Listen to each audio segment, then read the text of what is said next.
The trade window is done, the draft has been completed, so I thought it was right to give my 2024 AFL ladder predictions. With the categories going on a tier list from 1 to 4 being the top 4, 5 to 8, the rest of the top 8, 9 to 11 just missing out in that final sort of mid-table, 12 to 14, mediocre, irrelevant, 15 to 17 narrowly avoiding the wooden spoon, and then dead fucking last. So we're going to start with the wooden spoon. Who is going to win the wooden spoon? For me, it's one club, and everyone has this club, and there's a reason they have this team. It is the West Coast Eagles. The Eagles, they did well in the draft. Obviously, getting Harley Reid is a good addition to their squad, but the retirees have had Hearn, Shuey, the injury problems they've had for the last couple of years. There's nothing saying that that's going to change in 2024, so there are just a lot of problems. They're in a full rebuild now, a full-on rebuild, so they should be finishing dead last, and if they don't, I don't know who else would, but if they somehow manage not to finish dead last, I will fucking sell my soul. 15 to 17, so these are the teams that I think will struggle a lot, but should be better than West Coast. And I've got a couple names in mind. For a start, we're going to go with the Richmond Tigers are in that position, as are the Gold Coast Suns, and as are the North Melbourne Football Club. Now, in terms of who's going to finish where, the team closest, I'm going to put Gold Coast Suns in 15th place. I've heard a lot of people saying they're going to finish top 8, but I just think, given that most of those players are so used to Stewie Jew's system, they're going to have to change it completely to fit under Damien Hardwick's system, and that's going to take a while to implement into their game. So I'm not so bullish about Gold Coast. They're not making top 8. They're still a relatively weak list with some really good players and some good young talent, but it's not all going to change just because this great coach has come in. I mean, we saw with North Melbourne and Clarko,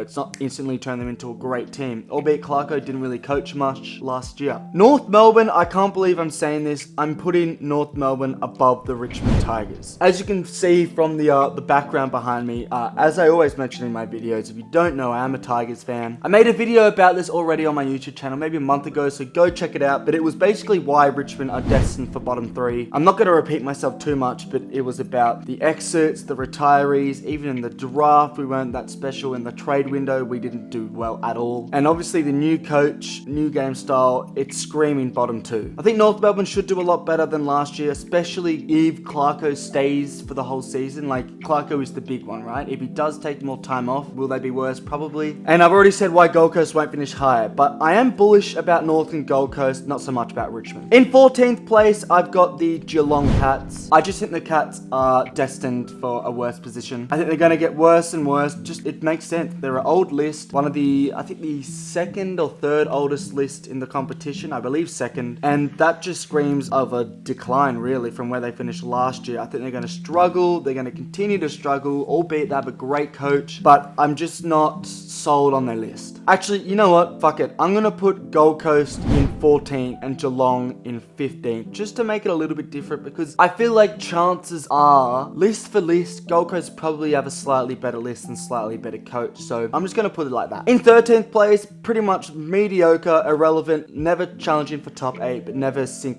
below bottom 4 is Fremantle. Look, Fremantle are just a mediocre list upon hindsight, and upon reflection, their coach is also pretty shocking. So I expect a lot of changes to Fremantle in 2024, and with changes comes instability, and unfortunately for them, they're going to be an unstable club. I could see Fremantle finishing bottom 4. I could also see them finishing 9 to 11, so I put them in the middle just as an average. In 12th place, I've got the St Kilda Football Club. Massively overperformed in 2023. Ross Lyon did a great job, but I think in 2024, their actual position where, their game style and the actual strength in list and squad and stuff like that, they're going to find themselves around mid-table. And I just think the teams below, I think have better squads, better lists, and they'll be sort of fighting for the top 8 more than St Kilda. It is a big drop-off from where they finished last, or this year in 2023, at the time of recording. This might come out in 2024, but they did finish in 6th, and they're going to, I put them in 12th place. So it is a drop down, but I don't think their list is good enough. I think the trade window was mediocre. I mean, they did get Henry, but,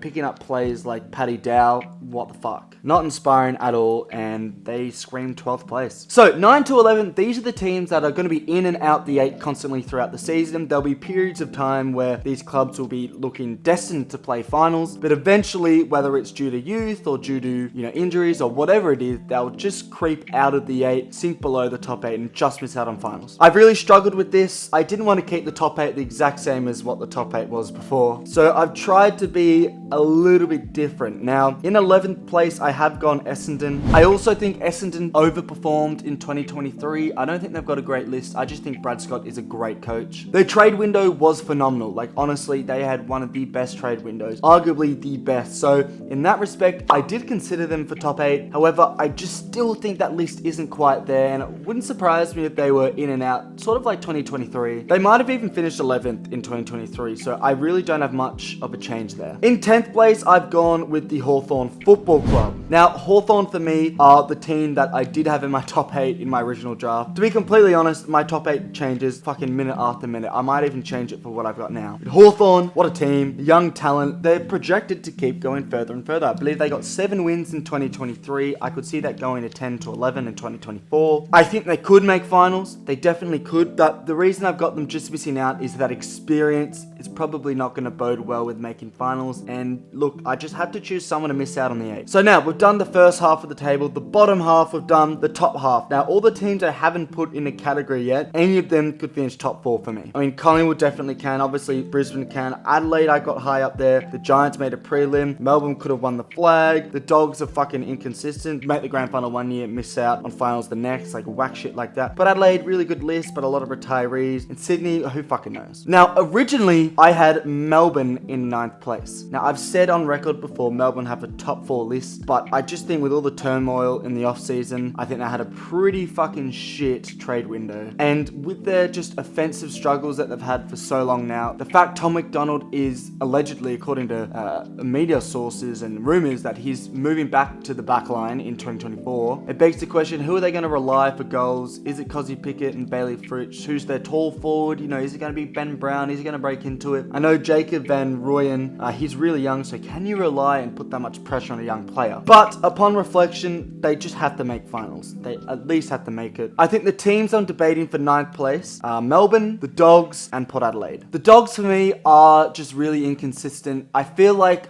the Dogs could make top 4. Like, they honestly could, which is a fucking funny thing to say, but just look at it year after year. 2016, they win the grand final. 2017, out of finals. I believe 2018, they made the finals. 2019, they missed out. You know, 2021, they make the grand final. 2022, I believe they just scrape in. 2023, they miss out. So they're always off and on. Is this going to be an on season? It's really hard to know. I don't think their trade window was amazing. I still think they've got a lot of issues down back. You know, their key defenders are either injured, old, or just not good enough. And their key forwards, Aaron Norton's not good. He got the same amount of goals as Ollie Henry. So is he really reliable? No. And their midfield as well, they're losing quite a few players. Well, actually, they acquired Caulfield and Harms, so that's actually contradicting that. It's really hard. The Dogs are so hard. Luba's getting older. McRae's getting older. Do I see a decline? I'm not sure. Now, Port Adelaide have lost Tom Jonas to retirement, as well as Scott Lysette, so it's a key defender, captain, and a ruck. But they've picked up Soldo, Sweet, I believe, Radikalia, and Zerk Thatcher. So they've got a bit of youth there and a bit of experience mixed in. I think with those acquisitions, they should be looking for top 8. But with a new captain in Connor Rosie, the fact Ken Hinkley's their coach, who I don't rate, I could see a world where they don't finish top 8. It's a complete fucking toss up in the air, but we're going to put the Dogs in there in 9th place. Purely because, you know, I'm just going off vibes. I'm going to put Melbourne in 8th place. I just think the off-season they've had is going to affect them. And unfortunately, that's a chance miss. I could see Simon Goodwin getting sacked as well. So, you know, instability, that could happen. And then in 7th place, I've got the Port Adelaide Football Club. Jason on Francis, Rosie, and Butters should carry that team to a top 8 finish. But like I've said, with the amount of acquisitions they've had, they're really good, young, like I've already said, but they're in key positions, which means they sort of should take a while to sort of get used to the game style. The fact they've got arguably 2 new key defenders,